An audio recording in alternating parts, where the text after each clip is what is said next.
everybody. Our next panel of speakers come from 3 different organizations, but they will be sharing with you their collaborative project in making Derido drug-free. I'd like to welcome from Thrive Coalition, Ms. Kathleen Uggan, Sergeant Paul Tapao, and Ms. Clarissa Wilson. Hi, everyone. Awesome. Thank you so much. We wanted to just take a moment and express our gratitude to Guam Behavioral Health and Wellness Center and the prevention team for making space for our little coalition and share our story. So I'd like to go ahead and begin. Hafade Ali Kasilelia Manko Rananim Mogisin Lenmo Ikamawero Omo Maori Yakwe, and hello, my name is Kathleen Uggan, and I'm a program manager at WestCare Pacific Islands. And in this capacity, I also have the privilege of serving as the coordinator for Thrive Coalition for a Drug-Free Derido. For this presentation entitled Coalition Development for Thriving Communities, I'm joined by one of our coalition sector members, the Guam Police Department, who is represented by Sergeant Paul Tapao. And I'd like to just give a moment for him to introduce himself. Good day, everybody. Thank you again. Director Teresa Ariola, the team from Guam Behavioral Health and Wellness Center. Everybody, all the service providers out there, day 2 guys, and everybody that's a part of making a difference in the community. Thank you so much for allowing us, the Thrive Coalition, to be a part of a really successful, conference, the Go Peace Conference. And each and every one of us play a vital part in the lives that we touch, and everything that we do, every moment and energy that we put out there for the community, it's really for the betterment of the community and all the efforts that's put into this conference as service providers in one way or another. We touch the lives and we make a difference. So from the Guam Police Department, my team from our peer support group, what's up? You know who you are. And of course, everybody that has been a partnership with the Guam Police Department, thank you so much for having us. And we look forward to many opportunities like this to share and grow as a community. So, Kat, all you, girl. Awesome. Thank you, Sergeant Tapao. So Sergeant Tapao and I will be taking turns in providing or presenting our little presentation today. And we'll be taking you on our coalition's journey from our humble beginnings back in 2017 and through our struggles and how we've learned to navigate and innovate in spite of the global pandemic that started back in March 2020 that really shook our little slice of paradise. And at the end of our presentation, we want to share some of the things that we've been able to achieve so far through the collaboration, because just like the Go Peace Conference theme this year, we were able to listen, connect, and prevent. So 2020 marked the start of a challenging road for all of us, especially for our little slice of paradise in the Pacific. And following the new normal, we had to make significant changes in how we were connecting with each other. This trickled into our workspaces, where our meetings transitioned to Zoom and virtual calls.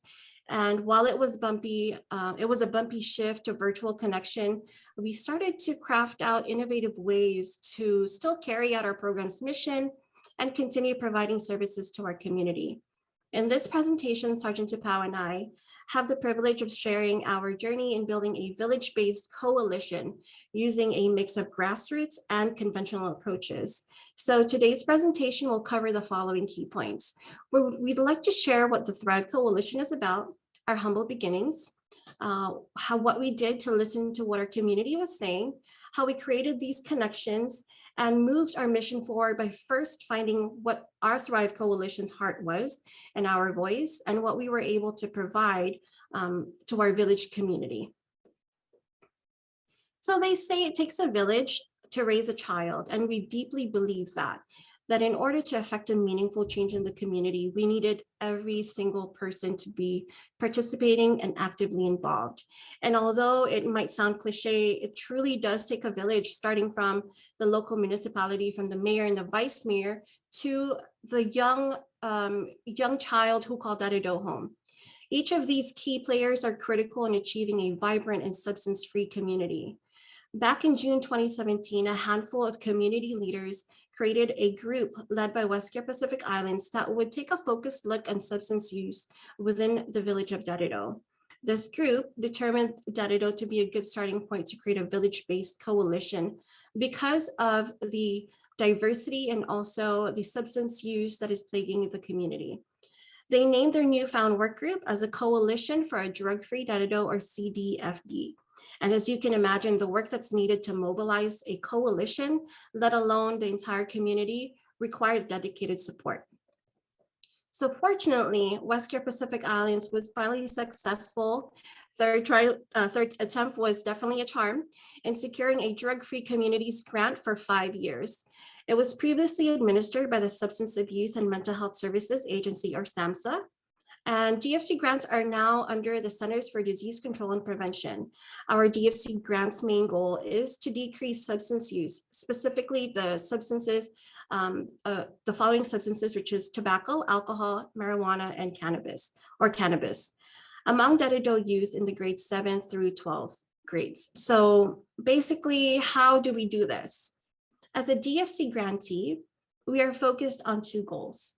And the first one is to increase our community collaboration through expanding our membership, bringing in diverse sectors to the table.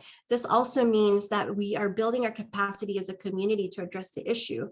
By mobilizing the community and providing training, Dededo will be more equipped to tackle the problem substances. And the second goal for DFC grantees is to reduce substance use among youth. And we do this by providing culturally and linguistically appropriate education, prevention, and leadership, creating an environment that supports and promotes Dededo's resilience.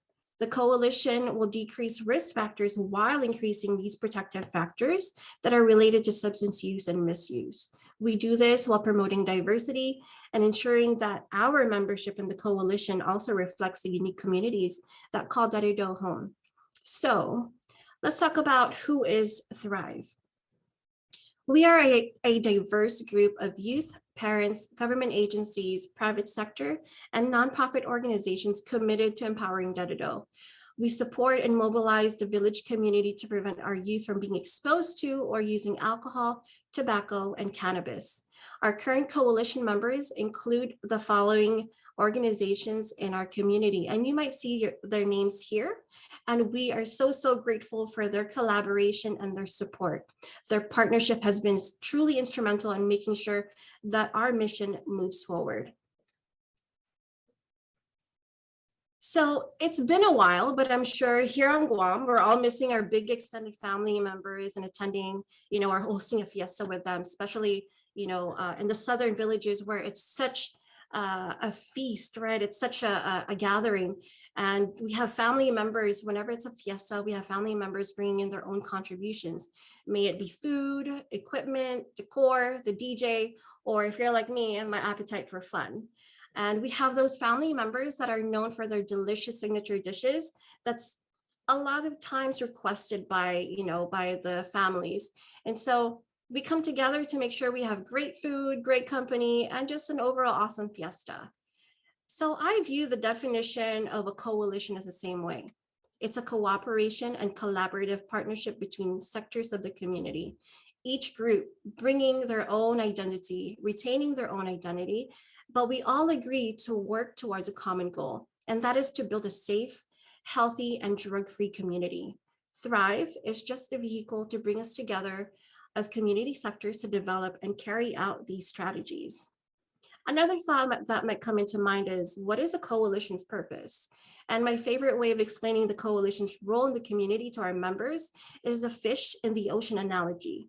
The fish being the youth, while the ocean is its community. And while our members and the many wonderful organizations on our island provide direct services to the fish, our youth, to enhance their skills and reduce risky behaviors, the coalition leverages our existing resources. We enhance the collaboration between the different sectors so that it can work on bettering the ocean. It ensures that while the youth are participating in all these wonderful youth programs that Manyetlu, the Guam Behavioral Health and Wellness Center, Project U, and Westcare Pacific Islands and Sanctuary Incorporated, while they're participating in these youth programmings to be more resilient, the coalition will help create an environment where our youth can thrive. So our work is guided by the Strategic Prevention Framework, which is developed by SAMHSA. It's a dynamic, iterative, and flexible process in which coalitions can easily put into practice and allows them to make quick but meaningful modifications that are still data-driven. So the SBF uses 5 elements: assessment, capacity, planning, implementation, and evaluation. And at the core of the whole process is the coalition's ability to sustain these lasting impacts and of course, cultural competency. So I'm just going to go through these steps quickly. The first one is assessment, and which is just as finding out what our community needs, discovering what it needs and what it lacks, and what are some of the gaps in services. Step 2 is capacity building. What our community needs to address these identified problems, what kind of resources are already existing in Deredo, and what more can we do to augment those or supplement those. Step 3 is planning, developing a detailed plan that links our desired outcomes to the actual needs. So we need to create an action plan that would actually address directly the local conditions that we've identified. The 4th step is implementation, putting our plan to action and delivering evidence-based interventions as intended. And the 5th step is evaluation. And this happens throughout the entire process because we need to make sure that what we're putting out in our community is actually effective and is relevant of our prevention efforts. Throughout these steps, the SBF is guided by the following principles. The first one is cultural competency, and this is just ensuring that we have the ability and the humility to interact effectively with members of our diverse population groups, and the sustainability, having the ability to build an adaptive and effective system that achieves and maintains desired long-term results, even through the without the federal funding support, and that the community takes ownership of the coalition. It's truly a community team approach because each step of the SBF requires and greatly benefits from the participation of diverse community partners.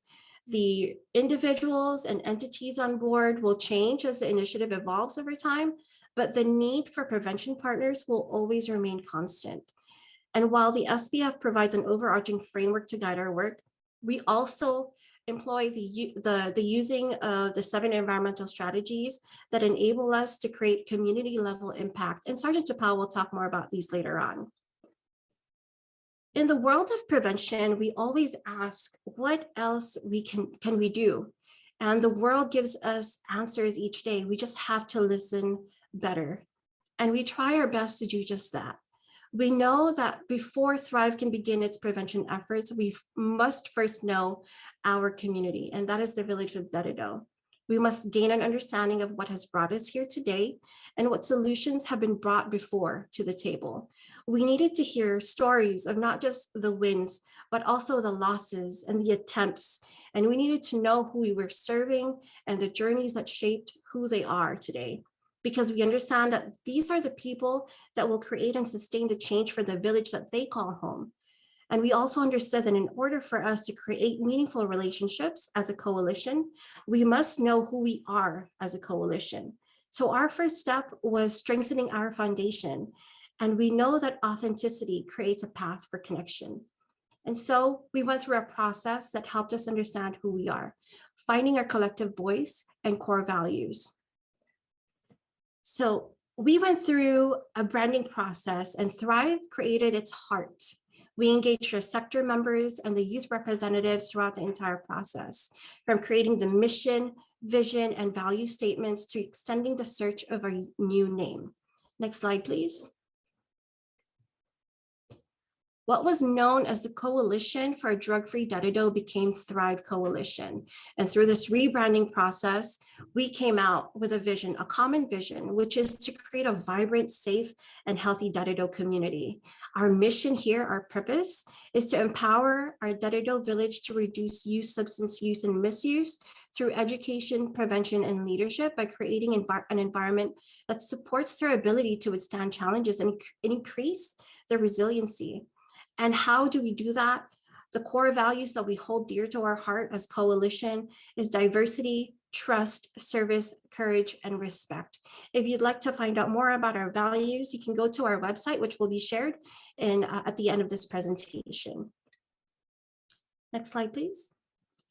The branding process also enhanced the commitment of our coalition members, and it helped them embrace their role or how their role as a sector contributes to the overall mission of substance use reduction and seek to provide more support. Our members set out ready to listen and do the community assessment, and we wanted to know more about the village. What happened here? What's the history? Where is it located? What is Indedido? Who makes up the village community? While we collected information about that, we also collected archival data that were already available from the tremendous work of those that came before us and that we stand on their shoulders, such as the State Epidemiological Outcomes Work Group, Public Health, the Guam Behavioral Health and Wellness Center, GPD, the Department of Education, and other agencies that were able to provide us the data that we needed. We also collected quantitative data through surveys and qualitative data through key informant interviews, focus groups, and doing an environmental scan. Using the data and the stories behind these numbers, we examined the risks and protective factors that exist in the village, to what degree, and then further identified how these risk factors might look like in the village. These are local conditions.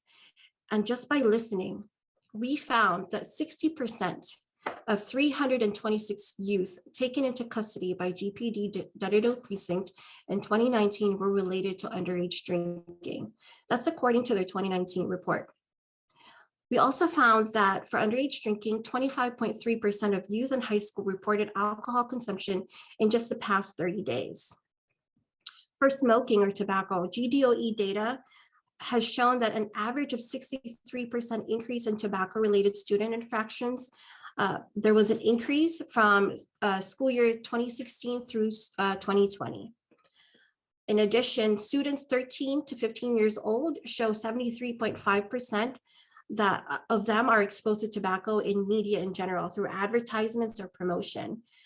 For cannabis or marijuana, 35% increase was shown in contraband and drug infractions in GDOE Dedido public and middle and high schools, while in 2019 YRBS or Youth Risk Behavioral Survey finds that 40% of high school youth report that they can get marijuana from school. We continue to have our ears and eyes open so that we may do our best to provide meaningful prevention strategies. And knowing our village's existing issues, our next step was to build the capacity.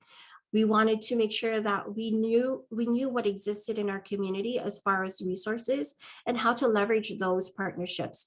We also wanted to create new connections that we could bring along in our journey.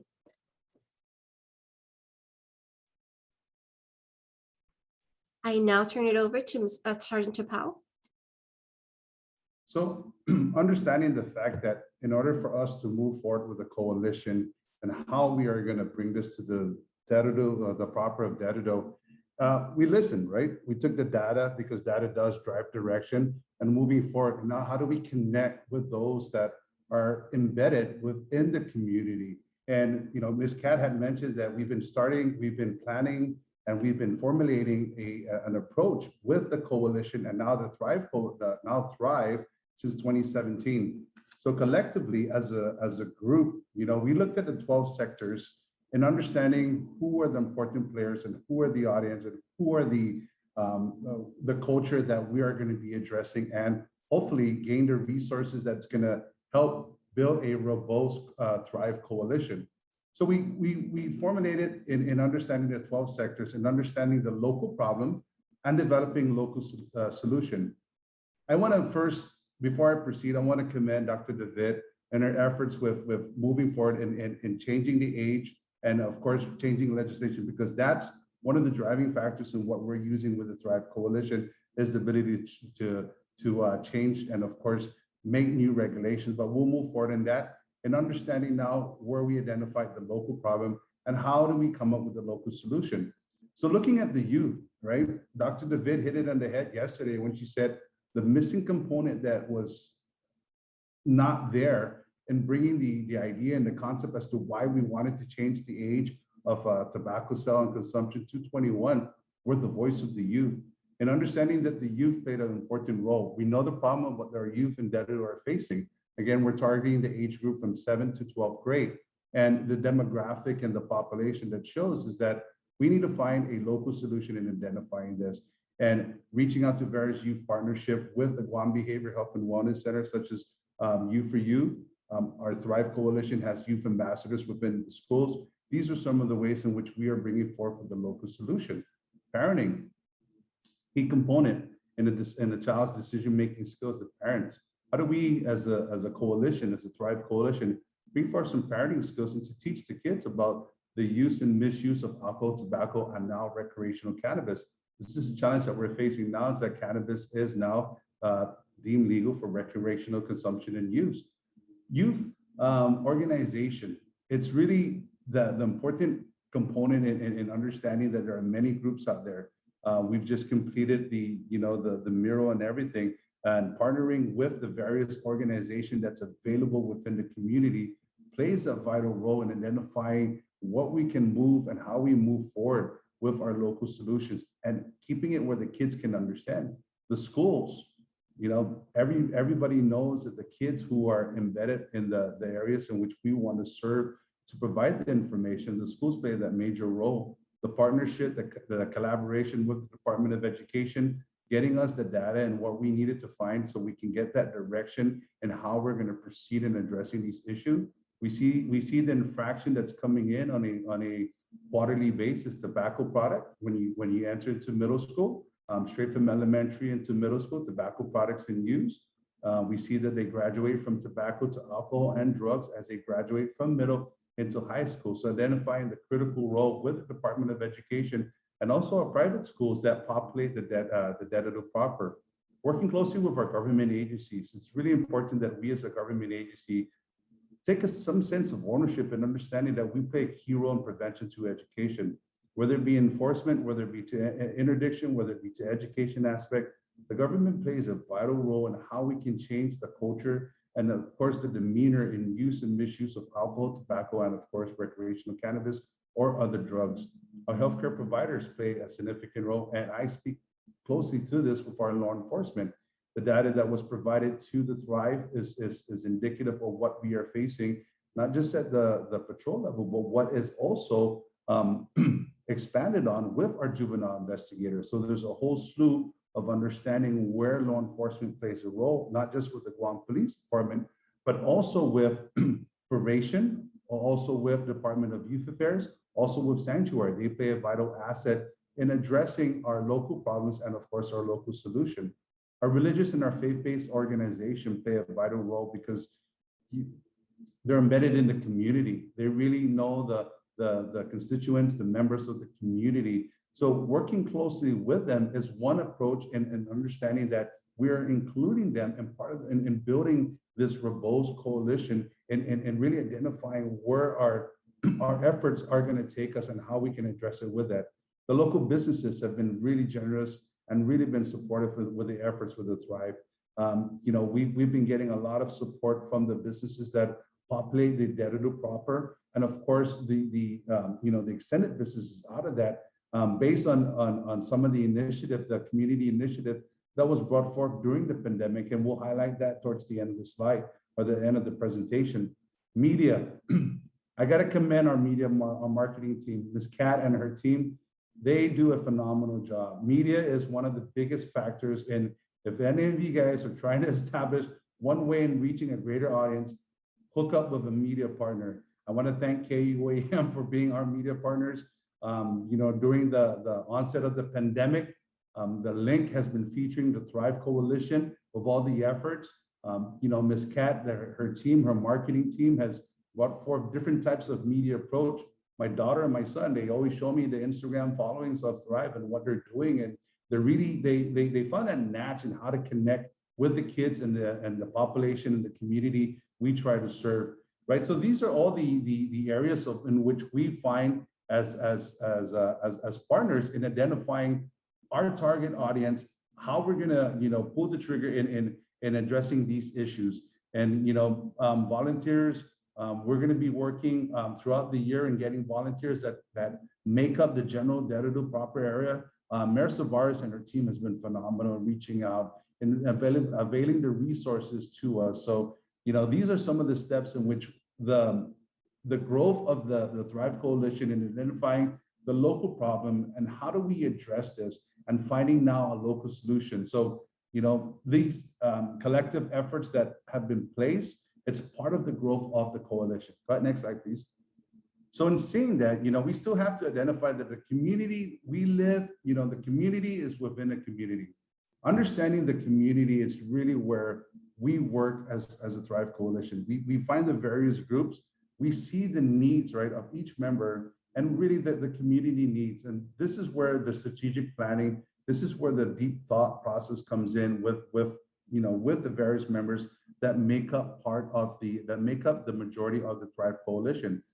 Finding community of the place is really defined as a group of people sharing common geography and often, the boundaries in themselves. Residents who share the same space, can and always will we find ways to foster and connect with the willingness to take part of an action that's important. If we change the culture and we understand that, it's going to take time, it really is going to take a lot of elbow grease and effort to reach out and to change the culture and the complexity of what we're facing and understanding what we need to do. Start small, think big, right? Work hard at it. Understanding that the community of experience, this common shared experience can pull together, can pull us together. The Guam Police Department has partnered with many other government agencies, nonprofit organizations. So seeing the experience and expertise, not just with the Guam Police Department, but also with our partners with the Guam Counter Drug Task Force, our partners, our nonprofit partners such as Manialo, Micronesian Resource Center, the mayor's staff, and all the other agencies that are part of this Thrive Coalition, they share that common experience, the community experience of what needs to be done. We all share a community of interest, and that really is in addressing the fact of consumption of underage tobacco products, the consumption of alcohol, and of course, any other drugs. We're going to be highlighting a lot heavily with the recreational use in cannabis, because now we see that alcohol, tobacco products is easily accessible to the homes. How do we change that culture? How do we change that mindset of the community as we move forward with our initiative with Thrive? So additional sectors that we've included and we've discussed is that the success is really the success and growth of our Thrive Coalition is to be inclusive with everybody that makes up that community in the population.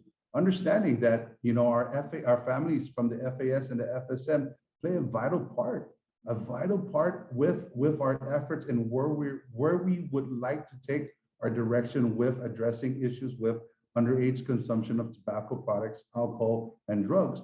We've recruited and we've actually went out and saw the need to really partner and immerse ourselves with our various partners, such as the Micronesian Resource Center under the umbrella of Manialo and the leadership of the executive director, Ms. Samantha Taitano, linking up with the FSM Council in addressing the needs and finding the assistance. We've connected with GALA in addressing, welcoming our LGBTQIA community. They make up the landscape of the community as well. And again, here's where our target audience focuses on. It's on the youth, our youth-based organization, sporting events, teams, different organizations, different aspects. DEDIDO has a slew of different organizations, and including them into additional sectors is really the challenge. Wasn't a challenge, but really, how do we invite them to the table? The analogy of the fiesta, man, it really is. That's who we are as we identify ourselves as our identity as Chamorro people, as Guamanians, is the fiesta table. Each and everybody brings a certain specialty dish to the table. Each and every different faith-based organization, different organization that makes up the community brings that specialty dish that makes up the fiesta table that each and every one of us can enjoy. But next slide, please. So understanding that, we knew that the coalition in itself, based on where we are now with the pandemic, right? There's a level of engagement and understanding that there are commitment that we're asking for specific individuals who represent the agency, who represent their organization or represent their group. We ask that they, understanding that it has to be active, right? committed in attending monthly meetings and take part of the working group. This is the important phase because this is where we put everything together. This is where the brainstorming comes in. This is where the direction comes out. And we understand that many members that are part of the Thrive Coalition may not be able to be a part of it, but playing an active role one way or the other is, hey, you know, that idea that you threw out there the other day, that mere conversation, you know, that builds, that one little piece builds into developing, you know, more information, developing a better concept and direction. So understanding that, you know,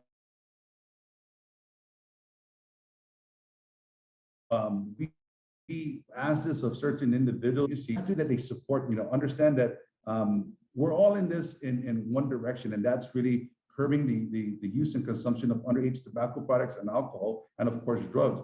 We know that each Thrive member may not be regularly attend, but you know, the support is still there. The agency support, whether it be a government agency or a non-government organization, a nonprofit organization, we still have the support to lean on.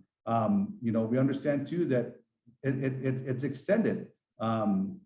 We know the challenges, and we work together collectively as a group and spinning everybody up and where they've missed and where, you know, where they can provide the assistance. So it really is the efforts of levels of engagement and the mechanism that the Thrive Coalition has in growing this program. Understanding that, you know, there's 7 strategies for community change, and this is where we want to change the culture. And this is taken from the CACA National Coalition. So we understood the 7 strategies for community change, right? And understanding what we need to do. So we need to be able to provide information. How do we do that? You know, it's a trying times. Each and every service provider that presented, we all talked about the challenges of COVID. We all talked about, they took away face-to-face. How do we, you know, GPD was heavy based on going into the schools, going into the community, high-fiving, shaking people's hands, hugging, greeting, and everything, right? That's changed. How do we provide information about our efforts for the Thrive? And this is where the partnership comes in. This is where the collaborative work. This is where the collective work with the Thrive to be able to provide an educational presentation workshop and also with data and media presentation. We've partnered with that. KUM has been a thriving partner for us. You know, the marketing approach of using the Thrive jingle during the link, you know, everybody started hearing Thrive. Everybody started, what is Thrive? Everybody, that seed was planted, and the marketing team reaching out to Instagram, reaching out to the platforms and where we can target our audience was really critical in engaging the audience that was needed in understanding our efforts with underage drinking, underage tobacco consumption of tobacco products, and of course, the consumption of illegal drugs. How do we enhance the skills? How do we change the culture, change the community concept, enhancing skills? We provide workshops designed to increase the skills and participants of every stakeholder. Everybody plays a vital part with the growth of the Thrive. Everybody plays a vital part with community change. It's going to take, like I said, it's going to take a lot of effort. We've been doing this since 2017, and here we are now. You know, we're actually, everything's coming to fruition.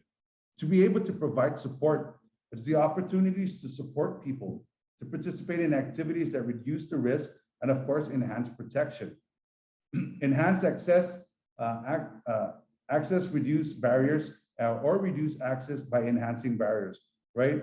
How do we improve our system and our process? How do we break these barriers? How do we do this? This is a collective thought. Some of the strategies that were brought up in community change, or changing the mindset and changing the culture of how we view underage consumption of tobacco products, alcohol, and of course, illegal drugs.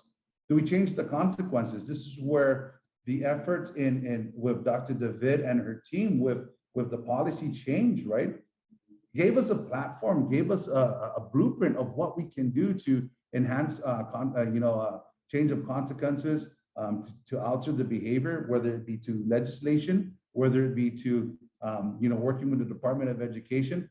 These are all things that we all need to do, okay? Change physical design. How do we change the landscape with the physical design of everything, right? And modify change in policies. Again, taking a piece of Dr. David and understanding that policy change does make an impact. It really does make an impact in how we view the consumption of alcohol, underage consumption of tobacco products, alcohol, and of course, the illegal drugs. Okay. Now we move on to prevent and understanding what it needs. Our prevention approach, we listen, we connected, and how are we going to move forward now with prevent, right? We need to come up with a plan. We need to come up with a strategic goal, and I'm going to leave it up to Kat to go ahead and explain this portion of the presentation. Awesome. Thanks, Sergeant Powell. So here we are. We now know our heart, created a collective vision, listened to our community, and started to make these meaningful connections and partnerships. Thrive Coalition was ready to contribute to our island's prevention efforts and join into that movement. So knowing our identity and creating that buy-in from our members positioned us to walk the same pace towards the same direction. We were off to begin our SBF work so that we can create our 7 environmental strategies. And we started with conducting a community assessment, as we mentioned earlier, putting the importance in the first half of it, community. Not just assessment, but also getting to know the community. Once we knew the substance use landscape and the data, we analyzed the community problems and organized all this information that we collected to a more concise form, our logic model. Through this process, we identified the root causes, our protective factors and local conditions, and ensured that data supports this and reframed our priority areas. As you can see on the slide right now, this is the process that we undertook as a coalition just in 2020. It was a big undertaking, especially with the community assessment, just because we wanted to take our time to really get to know what we're dealing with and what we have in our toolbox. So our logic model informed our strategic action plan. Then it helped us develop the strategies that directly address the identified local conditions in Dededo Village. Each of these strategies outlines specific and actionable items. And our evaluation plan that is included as part of this entire process allows us to measure our outcomes and continuously improve our approaches as we implement it. So I wanted to share how that process went, and I wanted to give an example. And my example will be focusing more on the alcohol or the underage drinking problem in Dededo. So that process looked like this. Through our community assessment, we found that there's an underage drinking problem in Dededo because of the data that we received from DPD and the Youth Risk Behavior Survey. As we dove in deeper, we identified that the retail access was a major contributing risk factor. So how does that operate or look like in the community? We asked and dug deeper, and we found that it was occurring through the non-compliance of ID checks by the small retail stores in the village, our mom and pop stores. And that was our local condition. That was our specific condition that existed in Dededo. So as we moved on, having that data now, as we moved on to create the specific strategies to directly address the local condition, one of the strategies that we identified will focus on building the skills of the retailers on Dededo, on basically proper authentication and consistent ID checks.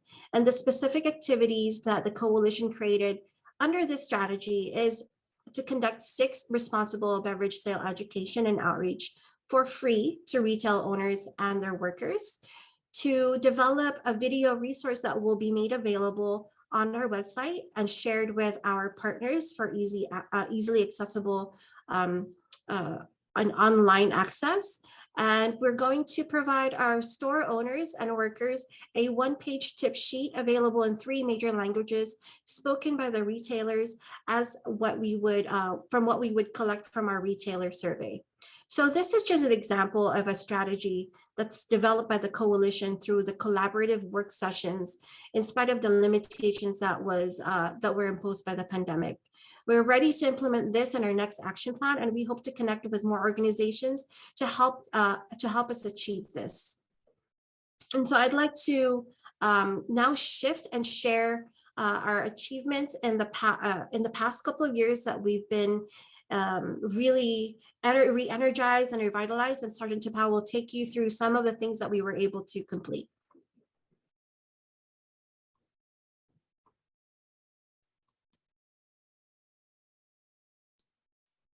I think we lost Sergeant Tapao.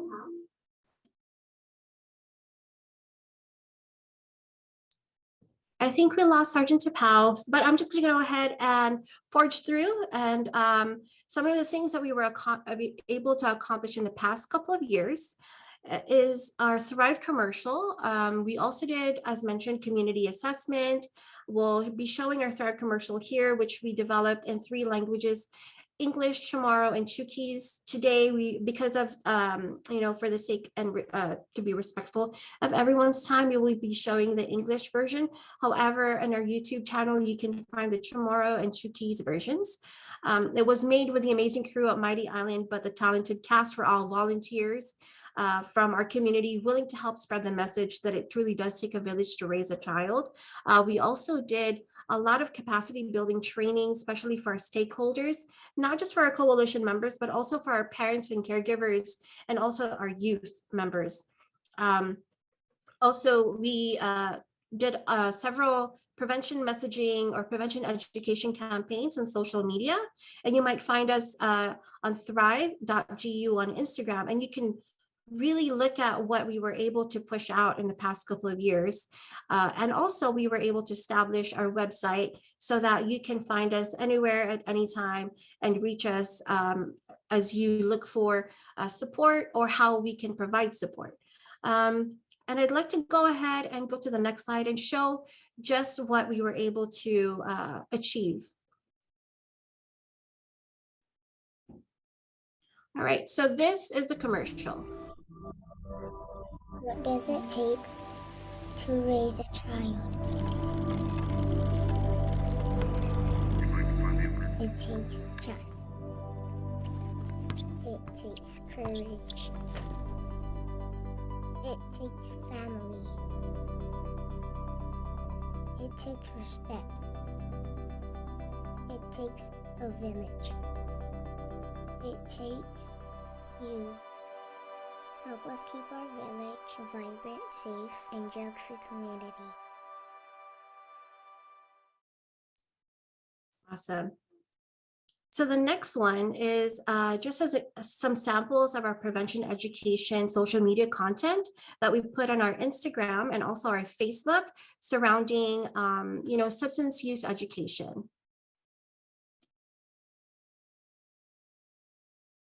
So these are different posts on Instagram, and this was to participate in the National Drug and Alcohol Facts Week. And basically, this is geared towards more of the adolescent or the teen following. A lot of times, they're really concerned about their physical appearance, just because it's really important for them to be healthy, to present something that really is an embodiment of how they feel. And so we thought to go ahead and connect with how the substances could affect their brain, their skin, their mouth or lips, even their even their lungs. And so this is just some of the samples. I'd like to go ahead and move forward with the next slide. This is another social media post that we did, and this just kind of talks about what kind of laws are there when it comes to substance use. This is an example of the Social Host Act law here on Guam surrounding underage drinking. We wanted to just tackle not just explaining what it is and what's the penalty, but what can we do also as a community, as a parent, as an adult, and also as a youth. Next one, please. This one is going to be providing some parent and caregiver tips. We added music there just because it really catches the attention. It just kind of makes it more dynamic.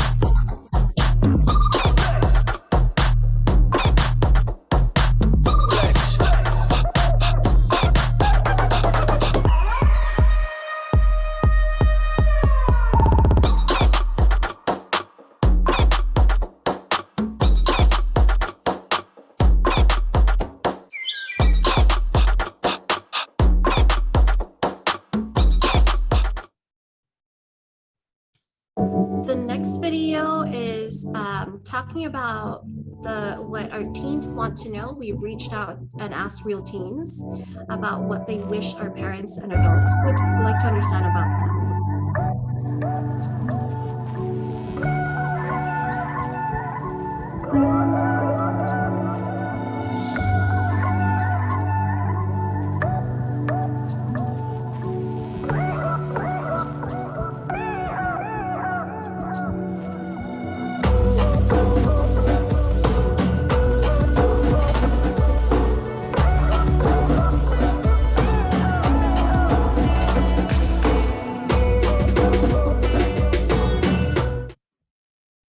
Awesome.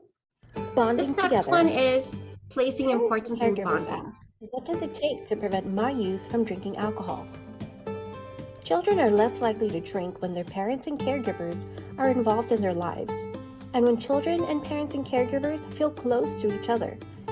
So here are some tips. Spend at least 15 minutes of one-on-one time doing things your child likes to do. Research also shows that teens who regularly eat as a family 5 to 7 times per week are 33% less likely to use alcohol. Take time daily to talk with your kids about their interests and activities. Ask about their lives, hopes, fears, and concerns. Be kind and respectful of each other. Remind your child often that you love them. Acknowledge all the positive things that they do. Because when you spend time in their world, they'll listen when you speak from yours.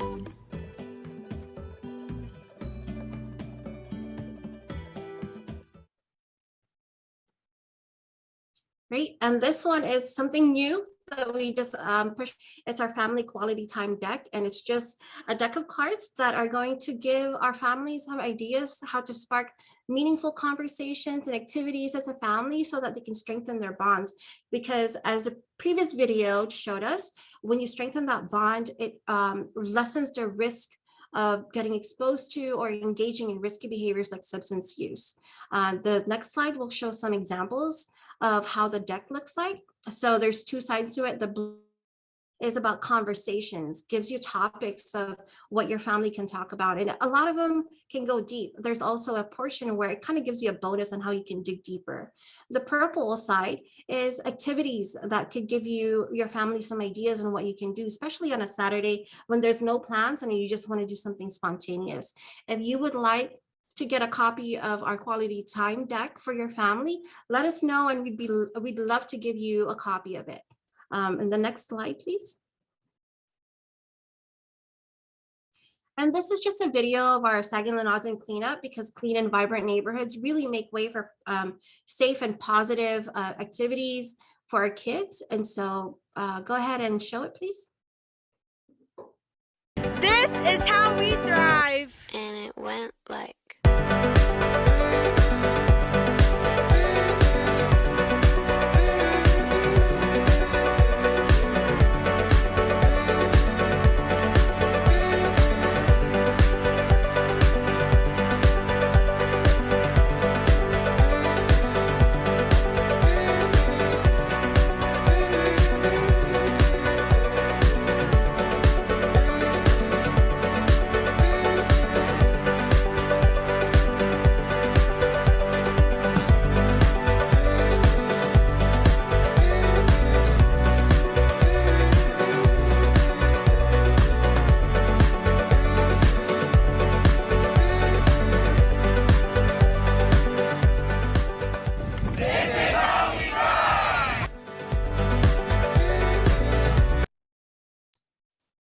Awesome. And then these are some of the videos that were submitted to us by the kids wanting to showcase how they thrive. This one is from the Guam Football Association.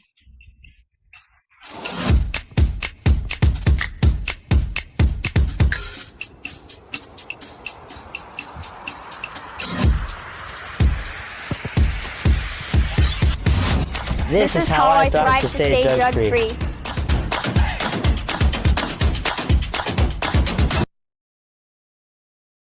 And this is our just finished art mural by Daddy Wall. Here on Route 1. Yes, I'm in the zone.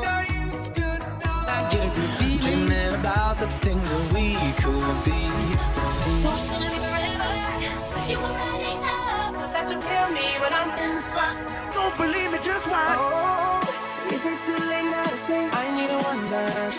And then we start to dance and I'm singing like, oh, I want something just like this. Might be over now, but I feel it still. Oh, it's how I feel it. Duh. I want you to be happier because I'm happy.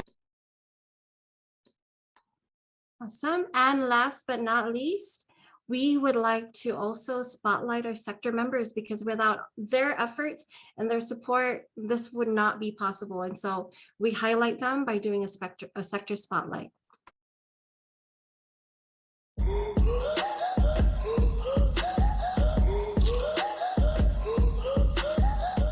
For this month, the Youth Thrive Coalition is placing its sector spotlight on Dededo Mayor Melissa Savares, Vice Mayor Peter John Benaventi, and their awesome team.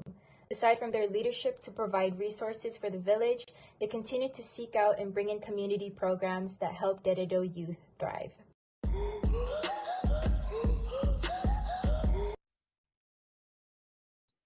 Okay, so here we are.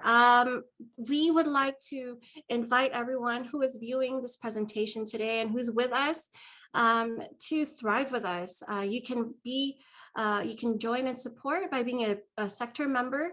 And really, like what Sergeant Tapao was mentioning earlier, we're very welcoming of your support and your partnership, and we recognize that there are different levels of commitment. So whatever you're or to the table, there is always a seat for you.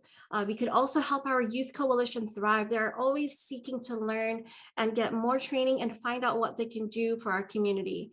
And the third option could also be providing in-kind donation of your services, your insight, your professional consultation, or even just goods like gloves or trash bags go a long way. And so please consider supporting our coalition. And if you would like to, start something small as well, and you would like to learn from our journey, we would love to welcome that partnership too.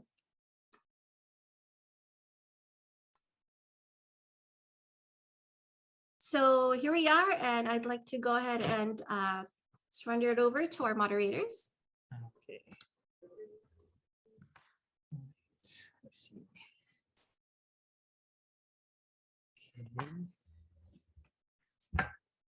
Hi, Kathleen. Tristan here. Can you hear me well? Hi, yes. Okay. All right.